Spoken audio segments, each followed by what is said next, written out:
Hey guys, আসসালামু আলাইকুম। আজকে আপনাদেরকে বানিয়ে দেখাবো টক ঝাল মিষ্টি আচার। তো চলে গেলাম রান্নার কাছে। তো এখানে আমি আম কেটে নিয়েছি। তো আমি এরকম করে সাইজ রেখেছি। তো এখন চলে যাবো রান্নার কাছে। তো আমি কড়াই গরম করে তেল দিয়ে দিয়েছি 2টা শুকনো মরিচ।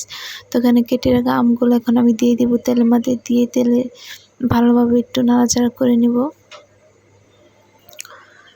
তো ভালোভাবে নাড়াচাড়া করে নিলাম। তো এখানে আমি মরিচের গুঁড়ো দিয়ে দিচ্ছি। তো দিয়ে এখন ভালোভাবে মিশিয়ে নেব। তো ভালোভাবে মিশিয়ে নিয়েছি। তো এখন দিয়ে দেব চিনি। তো চিনি দিয়ে ভালোভাবে আমটাকে মিশিয়ে নিব। তো এই তো চিনিটা গলে গেছে, তো পানি উঠেছে। তো ভালোভাবে নাড়াচাড়া করে পানিটা আমি শুকিয়ে নিব। তো এখানে আমি 5 ফোড়ন গুঁড়ো করে রেখে দিয়েছি। তো এটা আমি এখন দিয়ে দেব, দিয়ে ভালোভাবে মিশিয়ে নিব। তো ভালোভাবে মিশিয়ে নিচ্ছি। তো দেখতে দেখতে আচারের কালারটা পরিবর্তন হয়ে গেছে।